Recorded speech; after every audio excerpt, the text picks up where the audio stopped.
and figure out who I'm going to pick now in the East. We start with the Shams bomb. Kyrie has requested a trade, and he wants it done soon, before Thursday, February 9th, which is the trade deadline. Nick? Yeah. You thought something was in the air, that Kyrie has been a good teammate, playing well without KD, and then we're here. Yeah.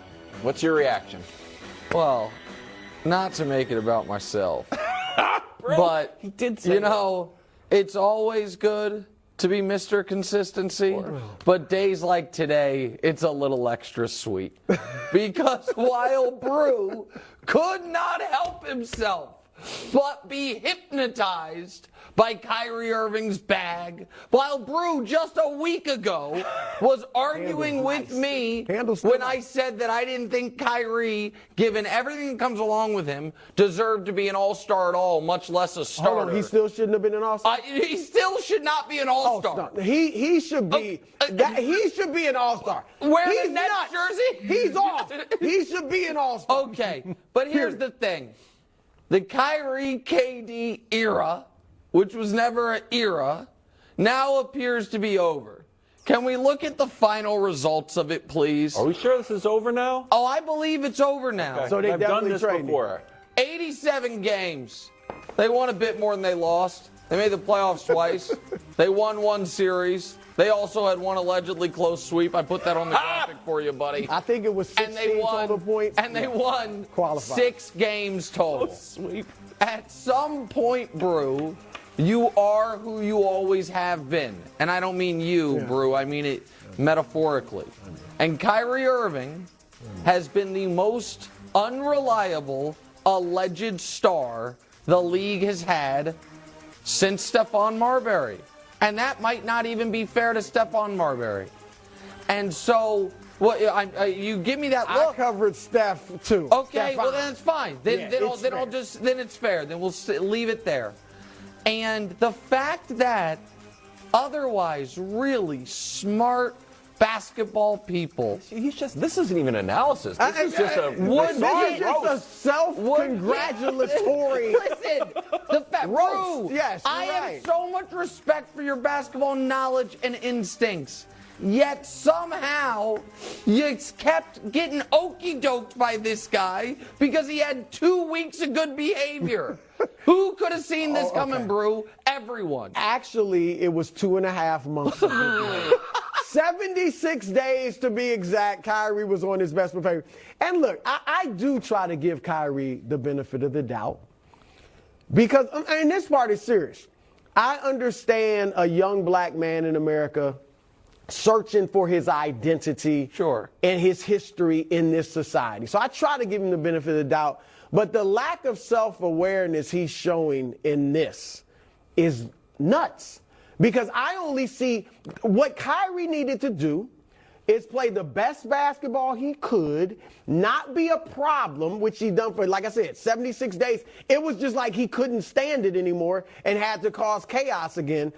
Help them go deep, maybe win the East, whatever. And then other teams might want you. The Nets might be willing to give you a better contract because Shams reported they offered a multi-year deal, but with partial guarantees and all types of other things in it, which you got to put in it, right, for Kyrie. Of course. And so and here's where I think I may call your bluff, Nick. You just ripped Kyrie to shreds, right? Yeah. The handle. Let him go play with the N1 mixed team. Let him go be a Harlem Globetrotter. I didn't say that. There's one place, and I'm going to tell you this. If I only see one team wanting Kyrie. One. I think the Mavs. The Los Angeles Lakers. I wouldn't bring him within 100 miles of Luka Doncic. The Los Angeles Lakers. Because LeBron has shown he is such a strong leader that he can make Kyrie live up to his potential. How's that calling my bluff? What do you mean? You sitting here acting like Kyrie Irving cannot be trusted. I wouldn't want him. He's going to cause chaos. He'll wreck shop. That's all true. If the Lakers get Kyrie Irving, they are winning the West. If they're healthy. Listen, with Anthony Davis healthy, LeBron James and Kyrie Irving. So hold up. You just said Kyrie can't be trusted. Listen, I wouldn't want a crocodile as a pet, but if Steve Irwin lived in my house, I'd be all right with it. late great Savvy Steve point. Irwin. No, that's right. How long were you thinking about that? On the fly, man. I couldn't remember his name until right when I started saying it. Here's the thing, guys. Both of these things can be true. Kyrie Irving cannot be trusted to be the leader of a franchise. Okay. Also, if LeBron James is on your team, you are not the leader of the franchise. And we saw it work. And Durant, God bless him, Durant's a phenomenal great player. not a strong enough leader to keep Kyrie. Can I? If he ends up on the Lakers, Yeah. They're the favorites in the West. Yeah. Yeah, but you know what else needs to happen? What? Maybe they win the West. Rob Pelinka has served as your personal I've always and You owe him an professional apology. punching bag. Yeah. You've ridiculed him, you've mocked him, Wait you've a criticized him as he's held back these picks that you wanted to just give away for Buddy Hield. And if Rob Pelinka ends up getting Kyrie Irving and brings your guy another championship. Wait a second here. Hold on. So you I can't trust at all. But Brew will be honest here. Did I or did I not the whole lead up to the season add the caveat when I was saying they needed to trade Russ, that if they were holding back because they thought a star might come available, I'm okay with it. I thought it was a risky game to play, but I was okay with it. You guys both know I said that. But more importantly is this. I just want to make sure I have this right. Go. If the Lakers trade for Kyrie Irving, Pelinka gets the credit.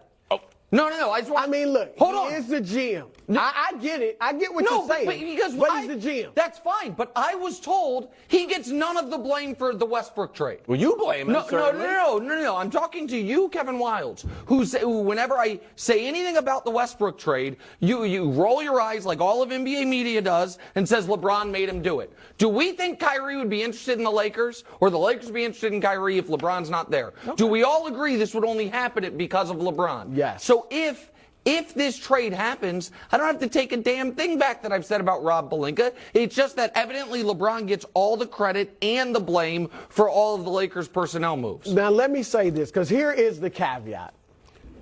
In the offseason, after, Kyrie wanted out then, the Nets had no interest at all in Russell Westbrook. Mm-hmm. Now, if I'm the Nets, I go to Kevin Durant, and I say, look, you and Russ were really good once upon a time. And I think, Nick, and I think you might agree with me, if Russ kind of had his own team or was the number 1 or 2 guy somewhere, I think he'd still put up tremendous numbers. Not a triple-double maybe, but still great numbers. And I think he and Durant, if Durant's open to it, could still be a pretty good team. I think they could be a 4th seed in the East. Well, listen, I think a healthy Durant makes you a fringe contender as long as you have just any pieces around. So, like, if Kyrie, let's say they don't trade him and he sits out the rest of the year, you think they're a contender? I said fringe contender. I don't even think they're fringe. Can we but stay I think here? If he's with Westbrook, if Durant will take Westbrook, you make the move. But if he won't, then I'm like, but there's Kyrie also, can sit out whatever he wants to do. There's also He's the not getting potential traded. for a 3-team trade, right? For a team that wants to get off contracts because the Nets have reportedly wanted size. When we heard Joe Harris and Seth Curry could be available, it's because they wanted size. So maybe there's a team that wants to get off some contracts, like a Utah team. And I know we're going to talk about them in a moment. So it's a 3-team deal. But I said at the top, the partnership's over. And you said, are we sure about that?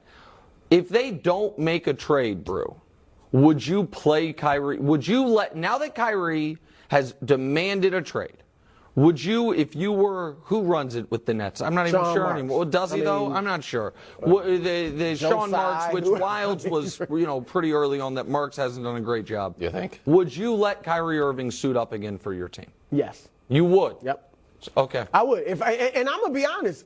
If Durant is like, look, I can't play with Russ, I'm not trading Kyrie. If it's a great deal for me, but I can imagine it would be a great deal for me. So I would, if Kyrie is willing to play, I'm going to try to. Drew doesn't want to give up. Nuts. He doesn't want to give up. I'm going to try to reason with him and say, Kyrie, bro, we've already did. For your basketball life, this is the same thing you the told. best thing. If you don't want to ever play for the Nets again after this season, the best thing you can do is